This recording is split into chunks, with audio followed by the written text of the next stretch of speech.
अस्सलामुअलैकुम। आज हमने जिस यूनिट को पढ़ना शुरू करना है वो पाकिस्तान मेडिकल कमीशन की क्लासिफिकेशन के मुताबिक यूनिट नंबर 15 है। इस यूनिट को जेनेटिक्स के नाम से याद करते हैं और प्यारे बच्चों NMD CAT 2020 में इस में से कितने MCQs आए तो याद रखिए इसमें से 7 MCQs आते हैं। और पाकिस्तान मेडिकल कमीशन ने जो टॉपिक्स जेनेटिक्स में स्पेसिफाई कर दिए हैं वो ये आपके सामने लिख दिए। पहला टॉपिक देखिए, associate inheritance with laws of Mendel's.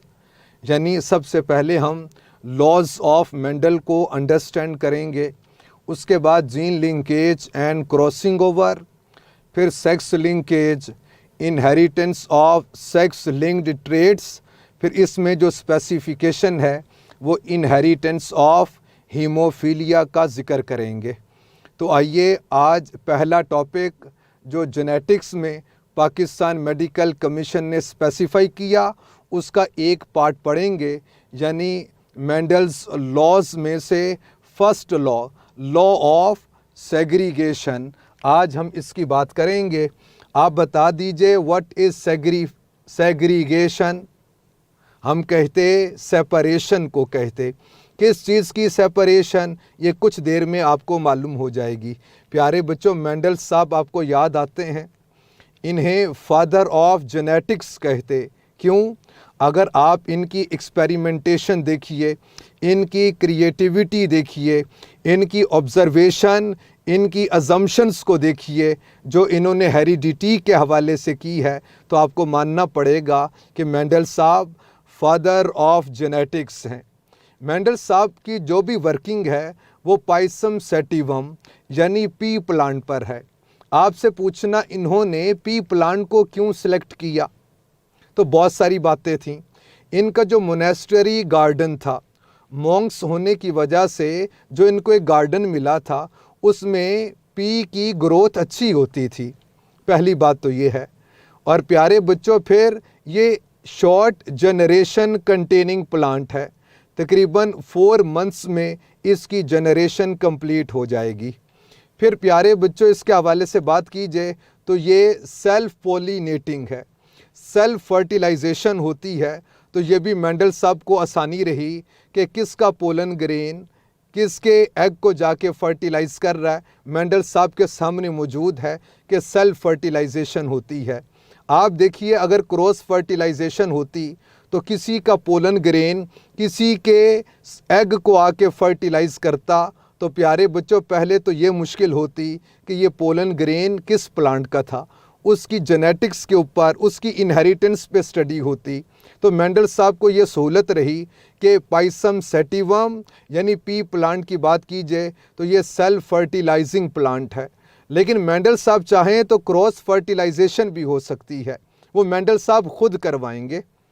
फिर प्यारे बच्चों, एक बहुत ही इम्पोर्टेंट बात जो मेंडल साहब को बेतहाशा फेवर करती है वो कंट्रास्टिंग पेयर्स ऑफ ट्रेड्स हैं।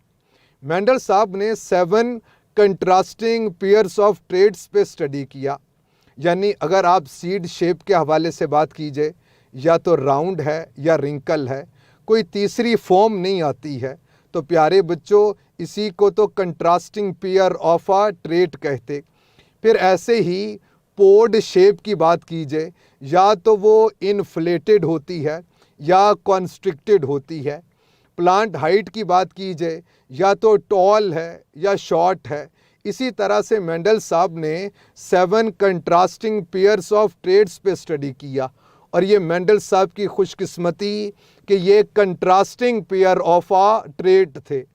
अब प्यारे बच्चों, पाइसम सेटिवम के ऊपर मेंडल साहब की एक्सपेरिमेंटेशन है। आइए फर्स्ट लॉ ऑफ सेग्रीगेशन की बात करें। मेंडल साहब जब भी कोई काम करते थे एक्सपेरिमेंटेशन के हवाले से, तो वो 3 एक्टिविटीज़ किया करते थे। वो 3 मेटिंग प्रोसेसेस करवाया करते थे। वो कौन कौन से हैं उन्हें देख लीजिए। प्यारे बच्चों, सबसे पहले मेंडल साहब करवाते थे ट्रू ब्रीडिंग या प्योर ब्रीडिंग की बात होती है। फिर या तो मोनो हाइब्रिड क्रॉस का जिक्र होगा या डाई हाइब्रिड क्रॉस का। उसके बाद फिर उनकी सेल्फ क्रॉस करवा दिया करते थे।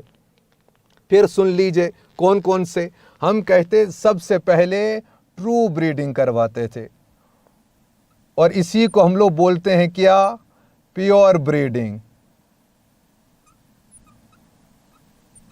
इसके बाद फिर प्यारे बच्चों बात कीजिए तो हम कहते या तो मोनो हाइब्रिड क्रॉस करवाते,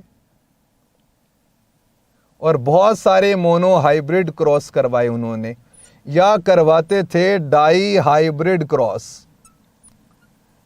जो हमारे सिलेबस के हवाले से है वो बातें आपको बता रहा। फिर प्यारे बच्चों मोनो हाइब्रिड क्रॉस या डाई हाइब्रिड क्रॉस करवाने के बाद फिर करवाया करते थे क्या, सेल्फ क्रॉस। अब आइए बारी बारी इन सब की बात करेंगे और फिर लॉ ऑफ सेग्रीगेशन किस तरह से आता है इसमें से, इसको देखेंगे। ट्रू ब्रीडिंग या प्योर ब्रीडिंग क्या होती है, सबसे पहले आपको बता रहा हूँ ब्रीडिंग किसे कहते। तो याद रखिए ब्रीडिंग मेटिंग को कहते हैं, यानी सेक्सुअल रिप्रोडक्शन को कहते हैं। तो प्यारे बच्चों a breeding a mating in which all the produced offspring are 100% identical to both parents। अब ये किस तरह से होता है ये आप देख लीजिए। प्यारे बच्चों सिंबल्स के हवाले से आपको मालूम होगा कि ये जो इस तरह से सिंबल होता है ये इंडिकेट करता है किसको, मेल को इंडिकेट करता है। फिर इसी तरह से फीमेल को हम लोग इस सिंबल से सिंबलाइज कर रहे होते। अब ज़रा देख लीजिए डिप्लॉयड प्लांट है। अब तो आपको मालूम है कि प्यारे बच्चों अगर ये राउंड सीडेड प्लांट है, ज़ाहिर बात है कि दो अलील्स तो होती हैं, मेंडल साहब भी यही बात करेंगे, एक फादर से आती है और एक मदर से आती है। ये राउंड के लिए मैं सिंबल दे रहा हूँ capital R, capital R, capital R, ये भी राउंड के हवाले से सिंबल है। मेंडल साहब ऐसे किया करते थे, सबसे पहले ट्रू ब्रीडिंग प्योर ब्रीडिंग किया करते थे। प्यारे बच्चों इन सारी की जो करेक्टरिस्टिक्स हैं वो सेम हैं, यानी ये बेसिकली सेल्फ पोलिनेशन हो रही है। वो एक ही प्लांट का फ्लावर का स्पर्म है, उसी फ्लावर का एग है, या उसी प्लांट के किसी फ्लावर का एग है, सेल्फ फर्टिलाइजेशन हो रही है। एक ही प्लांट के बीच में फर्टिलाइजेशन हो रही है। तो प्यारे बच्चों अगर दो भी हों तो वो सेम होने चाहिए, यानी अगर ये राउंड सीडेड प्लांट है तो ये भी राउंड सीडेड प्लांट है। बकिया की जो जीन्स अलील्स हैं वो मैंने शो नहीं की, लेकिन आप मेरी बात मान लीजिए वो ऐसे है।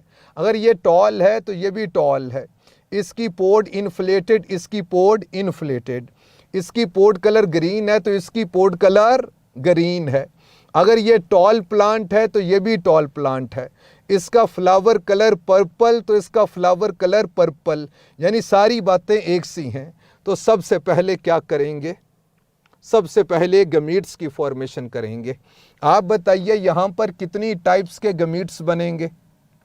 तो चूँकि सभी कैपिटल आर है तो चाहे गमीट्स 2 बने, 10 बने, 10 लाख बने, टाइप एक ही होगी, यानी सभी के अंदर कैपिटल आर होगा, यानी जो भी स्पर्म बनेंगे। और याद रखिए गमीट्स को हमेशा सर्कल में रखते हैं, और जो इंडिविजुअल्स होते हैं ऑफस्प्रिंग होते उन्हें खुला छोड़ देंगे, उन्हें सर्कल में नहीं रखते। यहाँ पर कितनी टाइप्स के एग बनेंगे, मैं नंबर की बात नहीं कर रहा, एग के नंबर के हवाले से बात कीजिए तो 2 भी हो सकते, 10 भी हो सकते, 10 लाख, कुछ भी नंबर हो सकता है। मैं टाइप की बात कर रहा हूँ। तो यहाँ पर भी 1 टाइप के एग्स की फॉर्मेशन होगी, स्पर्म और एग की फॉर्मेशन हो गई। अब क्या करेंगे साहब, अब फर्टिलाइजेशन होगी। आपको मालूम the process of fusion of sperm and egg, या the process of fusion of nuclei of sperm and egg is known as fertilisation.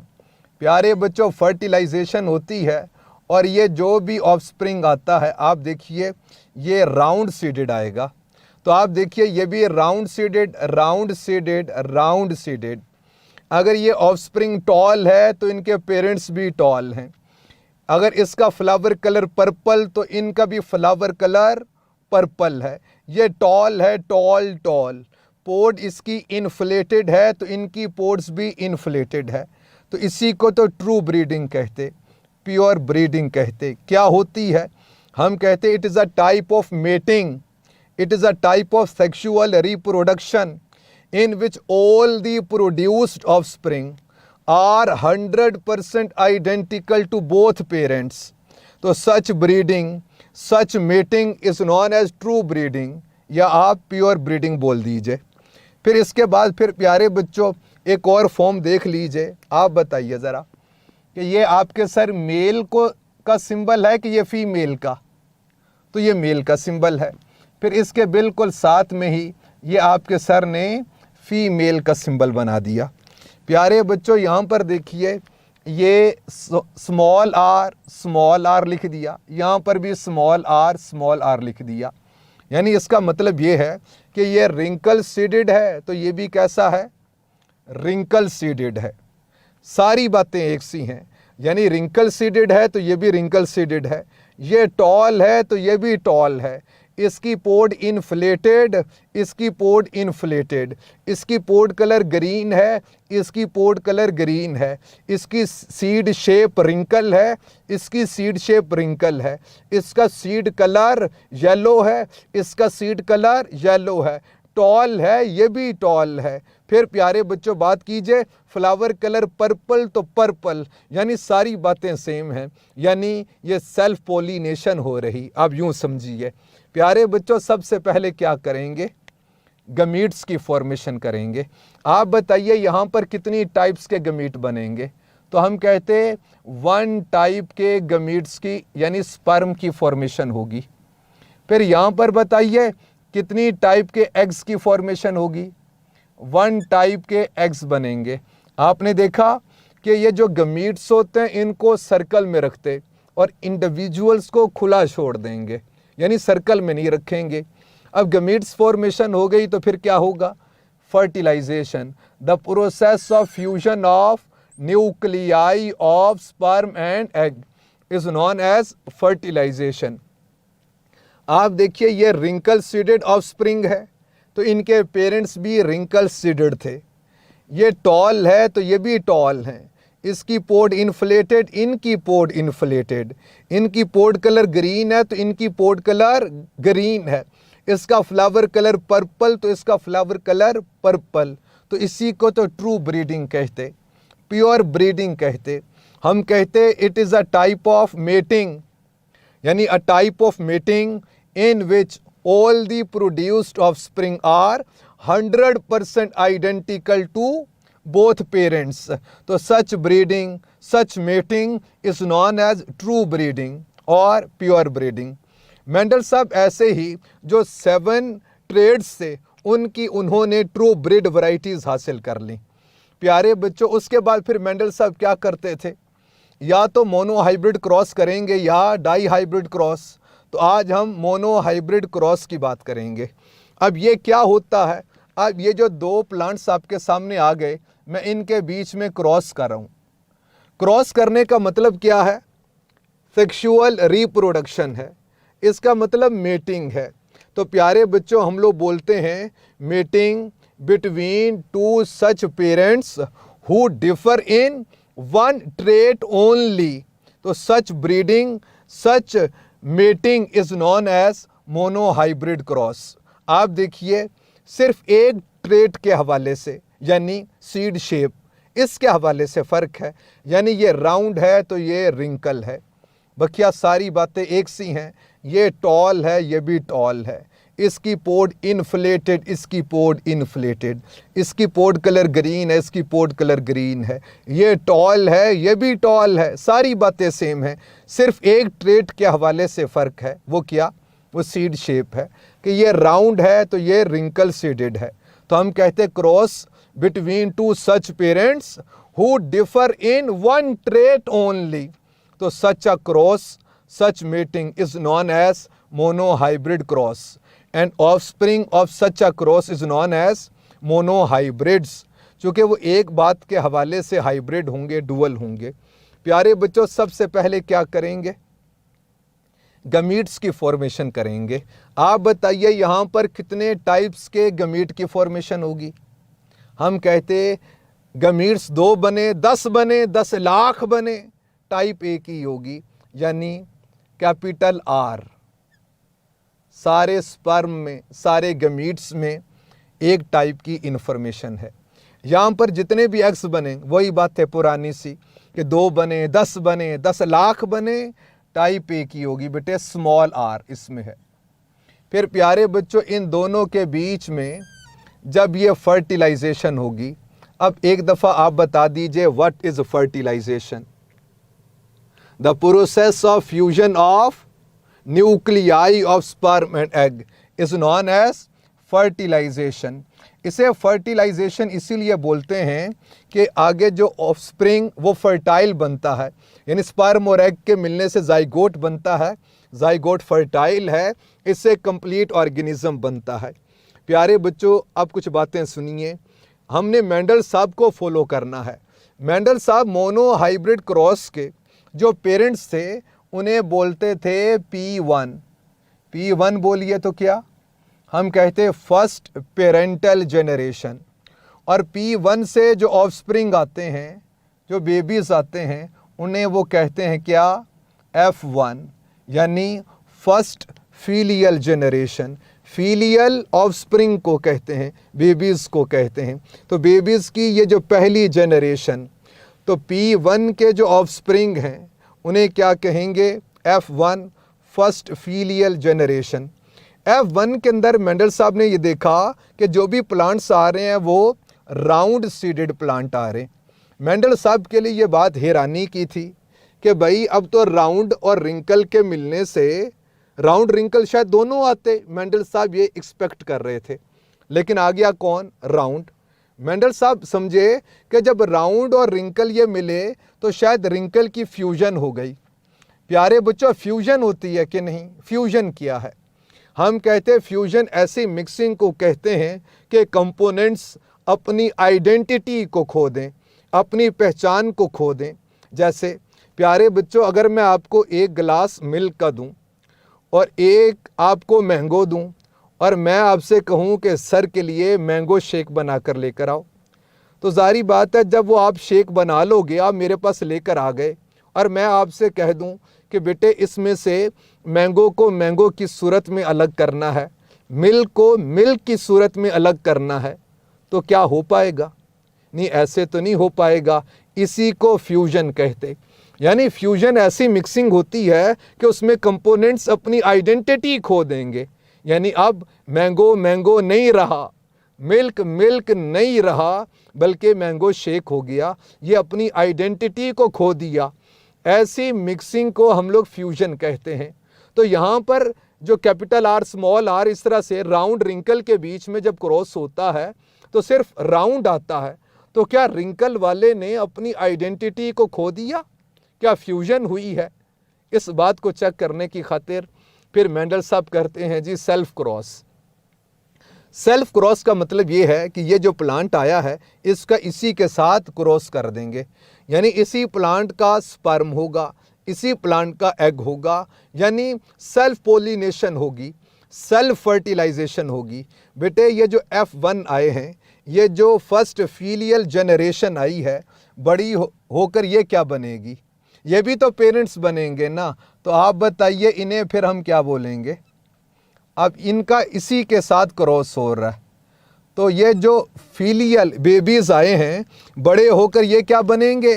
ये भी तो पेरेंट्स बनेंगे। उसे हम लोग बोल देंगे सेकेंड पेरेंटल जनरेशन। आप बताइए करेंगे क्या? सबसे पहले वही पैटर्न जो है, सबसे पहले गमीट्स की फॉर्मेशन करेंगे। आप बताइए यहाँ पर कितनी टाइप्स के गमीट की फॉर्मेशन होगी? अब देख लीजिए यहाँ पर 2 टाइप्स के गमीट की फॉर्मेशन होगी, यानी हाफ गमीट्स ऐसे होंगे उनमें कैपिटल R की इंफॉर्मेशन होगी, हाफ गमीट्स ऐसे होंगे उनमें स्मॉल r की इंफॉर्मेशन होगी। ऐसे यहाँ पर हाफ गमीट्स ऐसे बनेंगे कैपिटल R होगा और हाफ गमीट्स ऐसे होंगे उनमें स्मॉल r होगा। अब ऑफस्प्रिंग किस तरह के आएंगे, उनकी फिनोटाइप जीनोटाइप किस तरह की होगी, इसको एक्सप्लेन करने की खातिर पुन्नट साहब ने एक स्क्वायर बनाया था। अब वो जो स्क्वायर सा होगा उसमें बॉक्सेस कितने बनेंगे, तो ये रूल समझ लीजिए। प्यारे बच्चों, जितने डिफरेंट टाइप्स के गमीट्स बनते हैं उन्हें आपस में मल्टीप्लाई कर दीजिए, उस बॉक्स में उतने बॉक्सेस बना देंगे। फॉर एग्जांपल यहाँ पर कितने टाइप्स के गमीट्स बने, यहाँ पर 2 टाइप्स के गमीट्स की फॉर्मेशन हो गई। यहाँ पर बताइए कितने टाइप्स के गमीट बनेंगे, यहाँ पर भी 2 टाइप्स के गमीट्स बनेंगे। तो अगर आप 2 2 द 4 यानी कितने बॉक्सेस बनेंगे, 4 बॉक्सेस बनते हैं। वो किस तरह से, वो आप ये देख लीजिए। यानी इस बॉक्स के अंदर फर्दर कितने बॉक्सेस बनाएंगे। और मैं जब भी ये बॉक्स बनाता हूँ ना, मुझे बचपन आता है याद कि ईद कार्ड लिखा करते थे और उसमें एक शेर लिखा करते थे जो मुझे बहुत पसंद है। वो शेर क्या था कि डिब्बे में डिब्बा, डिब्बे में केक, मेरा दोस्त लाखों में एक। तो प्यारे बच्चों, ये जो बॉक्सेस, अच्छा ये जो शेर सुना है इसका मकसद क्या था। प्यारे बच्चों, टीचिंग में इसको ना हम लोग कहते हैं आइस ब्रेकर, कि आपने टॉपिक पढ़ाते हुए बीच में कोई ऐसी बात करनी है कि बच्चे फ्रेश होकर दोबारा टॉपिक की तरफ आ जाएं। एक पेरेंट के गमीट आपने इस तरफ रख देने, दूसरे पेरेंट के गमीट को दूसरे एक्सिस पे रख देंगे। यहाँ पर आपको मालूम लिख देंगे एक पेरेंट के गमीट यानी कैपिटल R स्मॉल r। यहाँ पर लिख देंगे क्या, कैपिटल R दूसरे पेरेंट के जो गमीट्स हैं, और यहाँ पर लिख देंगे क्या, स्मॉल r। फिर प्यारे बच्चों क्या होती है, रैंडम फर्टिलाइजेशन होती है कि कोई स्पर्म किसी एग को फर्टिलाइज कर दे। आप देख लीजिए, अगर तो प्यारे बच्चों ये इसको फर्टिलाइज करे तो ये कैपिटल R हो जाएगा। अगर ये इसको फर्टिलाइज कर दे तो कैपिटल R स्मॉल r हो जाएगा। ये इसको फर्टिलाइज कर दे तो कैपिटल R स्मॉल r हो जाएगा। ये इसको फर्टिलाइज कर दे तो स्मॉल r हो जाएगा। अब देखिए ये किस तरह के, यानी P1 के जो से F1 आते हैं तो P2 से ये क्या हैं, आप बताइए, F2 बोलेंगे। यानी सेकेंड पेरेंटल जनरेशन, उससे जो ऑफस्प्रिंग आएंगे उन्हें क्या कहेंगे, सेकेंड फीलियल जनरेशन कहेंगे। तो ये F2 आ गए। अब F2 वालों की जो फिनोटाइप है आप इसे देख लीजिए, फिनोटाइप की बात करेंगे। और प्यारे बच्चों, मैं यहाँ पर लिख रहा हूँ ताकि आपको देखने में समझने के अंदर आसानी हो। सबसे पहले आप बताइए व्हाट इज़ अ फिनोटाइप। याद रखिए, फिनोटाइप की एटमोलॉजी सुनिए। सबसे पहले फिनो कहते टू शो को, दिखाने को, टाइप को कहते, तो showing type is known as phenotype. यानी किताब ने लिखा है अपीयरेंस ऑफ अ ट्रेट, कोई भी ट्रेट किस फॉर्म में अपीयर होता है, किस फॉर्म में शो होता है, उसे क्या बोलेंगे, फिनोटाइप बोलेंगे। फॉर एग्जांपल बेटे, अगर आपके सर की आंखें शरबती हैं तो फिनोटाइप क्या होगा, शरबती। यानी जो फिनोटाइप अपीयर हो रहा है वही उसकी, जो चीज़ शो हो रही है वही उसकी फिनोटाइप होती है। और इसी तरह से अगर आप स्किन कलर की बात कीजिए तो आप मुझे बताइए स्किन कलर क्या। याद रखिए ये फिनोटाइप नहीं है, skin colour is a trait. अब ये किस फॉर्म में अपीयर होगा वो उसकी फिनोटाइप होगी। For example skin colour white भी हो सकता है, ब्लैक भी। अगर वो ब्लैक फॉर्म के अंदर अपीयर हो रहा तो ब्लैक अब फिनोटाइप होगी। तो अपीयरेंस ऑफ अ ट्रेट, बिल्कुल ऐसे ही। अब सीड शेप के हवाले से बताइए ये क्या है, seed shape is a trait, और उसकी फिनोटाइप क्या है, वो राउंड भी हो सकती है, वो रिंकल भी हो सकती है। मुझे आप बताइए ये जो प्लांट है इसकी फिनोटाइप क्या है, राउंड है, ये राउंड है, ये राउंड है, और ये रिंकल। यानी अगर मैं फिनोटिपिक रेशो लिखना चाहूँ तो मैं लिख दूंगा क्या, 3:1 के 3 मेरे पास राउंड आए हैं और एक रिंकल आया है। अब प्यारे बच्चों, ये P1 से जो जनरेशन आती है उसे F1 फर्स्ट फीलियल जनरेशन, फिर P2 से जो जनरेशन आती है उसे कहते F2 यानी सेकंड फीलियल जनरेशन। अब बड़े होकर ये जब पेरेंट्स बनेंगे तो ये P3 हो जाएंगे, और P3 के जो ऑफस्प्रिंग है ना, यानी P1 से F1 आए, F1 वाले बड़े होकर P2 हो गए, P2 से F2 आएंगे, F2 वाले बड़े होकर पेरेंट्स बनेंगे, उन्हें कहेंगे थर्ड पेरेंटल जनरेशन, और उनसे जो ऑफस्प्रिंग आएंगे उन्हें F3 बोल देंगे कि थर्ड फीलियल जनरेशन। अब ज़रा देखिए, अगर आप इसी का सेल्फ क्रॉस कीजिए, यानी प्यारे बच्चों इसी का क्रॉस कर दें इसके साथ, तो किस तरह के प्लांट आएंगे? 100% राउंड आएंगे। ये क्रॉस कहीं पर हुआ है तो प्यारे बच्चों ये आप देख लीजिए, ये आपके सामने हुआ है।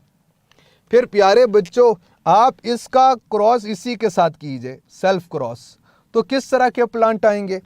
सारे के सारे रिंकल सीडेड प्लांट आएंगे। क्या ये क्रॉस कहीं पर हुआ है? आप ये देख लीजिए, आपके सामने है। फिर ये जो 3 में से एक राउंड, उसके तो 100% राउंड आ रहे, लेकिन जब इसका क्रॉस इसके साथ कर दें या इसका क्रॉस इसके साथ कर दें तो फिर क्या होगा? फिर राउंड भी आते हैं और रिंकल भी आते हैं। ये क्रॉस आपके सामने हुआ, ये आपके सामने आ गया। अब प्यारे बच्चों थोड़ा सा गौर करना आपने, इस राउंड का सेल्फ क्रॉस हो तो 100% राउंड आते हैं, और इस राउंड का या इस राउंड का सेल्फ क्रॉस हो तो राउंड भी आता है और रिंकल भी आता है। इसका मतलब है कि इसके अंदर जो इंफॉर्मेशन है वो सिर्फ और सिर्फ राउंड की है, इसीलिए तो सिर्फ राउंड वाले ही आते हैं। लेकिन इसका जब सेल्फ क्रॉस करते हैं तो राउंड भी आता है, रिंकल भी आता है। इसका मतलब है कि राउंड की इंफॉर्मेशन भी है और रिंकल की इंफॉर्मेशन भी है। और प्यारे बच्चों ये जो फ्यूजन हुई थी, समझ ऐसे लग रहा था कि फ्यूजन हुई, जो कि नहीं हुई, बल्कि क्या हुआ, यह रिंकल वाले ने अपनी आइडेंटिटी को दोबारा अपीयर किया है ना, अपनी आइडेंटिटी को गेन कर लिया। तो इसका मतलब है फ्यूजन नहीं हुई। फ्यूजन में तो आइडेंटिटी लॉस होता है, इसने रीगेन कर ली, इसका मतलब फ्यूजन नहीं हुई थी। बात आपको ये बता रहा कि ये जो राउंड है इसका सेल्फ क्रॉस करें तो 100% राउंड आते, इसका सेल्फ क्रॉस कीजिए राउंड भी आता, रिंकल भी आता है। इसका मतलब है इस राउंड में और इस राउंड में इंटरनली कुछ फ़र्क है। उन फ़र्क को मेंडल साहब की जो इंटेलिजेंस वो किस तरह से एक्सप्लेन कर रही, ये देखिए ज़रा। मेंडल साहब ने कहा कि हर एक ट्रेट को कंट्रोल करने के लिए 2 पर्टिकुलेट हेरिडिटरी फैक्टर्स होते हैं। भाई 2 ही क्यों कहा उन्होंने? चूँकि प्यारे बच्चों फिनोटाइप ही 2 आ रही थी, या तो राउंड आ रहा था या रिंकल आ रहा था, और फिर इनकी फ्यूजन से और इनकी जो फर्टिलाइजेशन से भी एक कॉन्सेप्ट है। प्यारे बच्चों उन्होंने कहा, मेंडल साहब ने कहा कि हर एक ट्रेट को कंट्रोल करने के लिए 2 पर्टिकुलेट हेरिडिटरी फैक्टर्स होते, उन फैक्टर्स को उन्होंने एलिमेंटन का नाम दिया। बाद में जोहानसन ने आकर उन्हें जीन कहा। और फिर प्यारे बच्चों आपको मालूम, partner of a gene pair is known as allele, और ये ऑल्टरनेटिव फॉर्म भी हो सकते। तो alternative form of a gene pair, alternative form of a gene pair is known as allele कहते। तो मेंडल साहब ने कहा कि 2 पर्टिकुलेट हेरिडिटरी फैक्टर्स, 2 एलिमेंटन, अब जीन बोल दीजिए, और उनके जो फॉर्म है उनको अलील बोलते। उन्होंने कहा इसके सेल्फ क्रॉस से 100% राउंड आने का मतलब ये है कि ये होमोजाइगस स्टेट में है, यानी इसमें दोनों अलील्स, दोनों एलिमेंटन एक से हैं, और इसके सेल्फ क्रॉस करवाने से राउंड भी आता है, रिंकल भी आता है। इसका मतलब है इसमें जो 2 एलिमेंटन हैं, जो 2 particulate hereditary factors, genes, alleles हैं, वो दोनों डिफरेंट हैं, इसीलिए तो राउंड भी आता है और रिंकल भी आता है। तो प्यारे बच्चों अब मैं समराइज़ कर रहा हूँ कि मेंडल साहब ने कंक्लूड किस तरह से किया। आप इसको देखिए, मेंडल साहब जिसको जिस चीज़ के साथ एसोसिएट कर रहे हमने वैसे ही एक्सप्लेन करना। मेंडल साहब कहते हैं कि जो फिनोटाइप F1 जनरेशन में अपीयर हो जाए उसे हम डोमिनेंट कहते हैं। तो प्यारे बच्चों राउंड सीडेड और रिंकल सीडेड अलील्स के हवाले से बात कीजिए। ये जो फिनोटाइप्स हैं इनमें से जो डोमिनेंट फिनोटाइप है वो कौन सी है? राउंड। और दूसरी फिनोटाइप यानी रिंकल अलील अपने इफ़ेक्ट को मास्क कर रही है। ये यहाँ पर रिंकल अपीयर नहीं हो रहा, इसने अपने आप को एक्सप्रेस नहीं किया।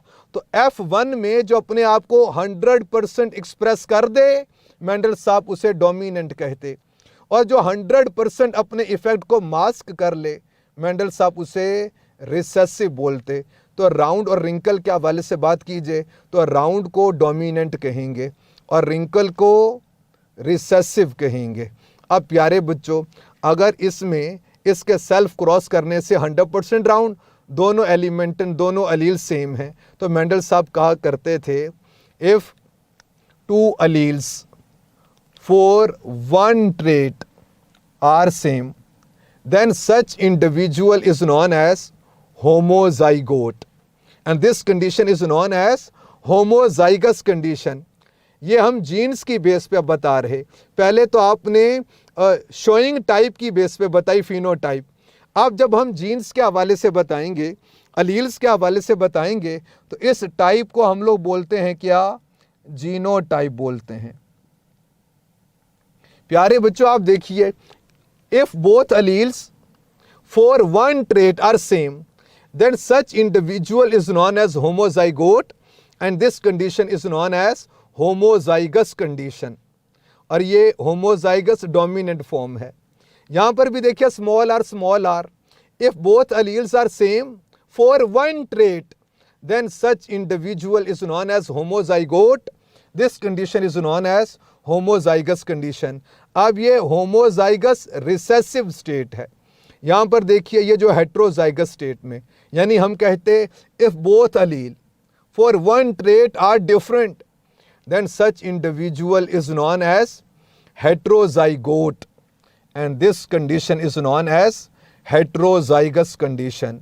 तो प्यारे बच्चों, ये दोनों राउंड हेट्रोजाइगस कंडीशन में हमें कैसे मालूम हुआ? ऐसे कि जब इसका सेल्फ क्रॉस करते हैं तो 100% राउंड आते हैं, जब इसका सेल्फ क्रॉस करते हैं तो राउंड भी आता है, रिंकल भी आता है। इसका मतलब है अंदर से कोई फ़र्क है। अब इस पे जो मेंडल साहब की जो कंक्लूडिंग वर्ड्स हैं वो देख लीजिए। प्यारे बच्चों, मेंडल साहब कहते हैं कि जो F1 में एक्सप्रेस कर दे उसे डोमिनेंट बोलते हैं। जैसे कि यहाँ पर राउंड एक्सप्रेस हो रहा है तो राउंड को डोमिनेंट कहेंगे, और जो F1 में अपना इफ़ेक्ट मास्क कर ले, छुपा ले, एक्सप्रेस ना करे, उसे रिसेसिव बोलते हैं। जैसे इस केस में वो रिंकल है, तो रिंकल अपने इफ़ेक्ट को एक्सप्रेस नहीं कर रहा, तो इसे हम रिसेसिव फिनोटाइप बोल देंगे। और प्यारे बच्चों, जो F1 में एक्सप्रेस करे, डोमिनेंट के लिए जो सिंबल है वो कैपिटल लेटर होगा। यानी आप देखिए, इसीलिए आपके सर ने शुरू से ही कैपिटल से सिंबलाइज कर दिया। फिर प्यारे बच्चों, जो रिसेसिव होगा उसको स्मॉल लेटर से सिंबलाइज करेंगे, इसीलिए शुरू में ही उसको स्मॉल से सिंबलाइज किया है। फिर मेंडल साहब कहा करते हैं कि if both alleles for one trait are same then such individual is known as homozygote, this condition is known as homozygous condition। If both alleles are same for one trait, then such individual is known as heterozygote and this condition is known as heterozygous condition। अब ये सारी बातें देखने के बाद Mendel साहब की जो फाइनल एनालिसिस है वो देखिए। मेंडल साहब का ये कहना कि ये जो टू को एग्जिस्टिंग अलील्स हैं इनकी सेग्रीगेशन होती है, कब? During gamete formation. उसके बाद फिर इनकी रैंडम फर्टिलाइजेशन से ये मिल भी जाएंगी। इसीलिए तो इस लॉ को नाम दिया है लॉ ऑफ सेग्रीगेशन। ये अलील्स के सेग्रीगेट, ये अलील्स के सेपरेट होने का लॉ है। लॉ की स्टेटमेंट है कि two co existing alleles segregate during gamete formation so that each gamete receives only one of the two and they unite again during random fertilization of gametes. एक दफ़ा फिर सुन लीजिए, मेंडल साहब का ये कहना कि two co existing alleles segregate during gamete formation so that each gamete receives only one of the two and they unite again during random fertilization of gametes. तो प्यारे बच्चों, ये मेंडल साहब का फर्स्ट लॉ था, हेरिडिटी पे पढ़ लीजिएगा, ना समझ आए तो पूछ लीजिएगा। अस्सलामु अलैकुम, अल्लाह हाफिज़।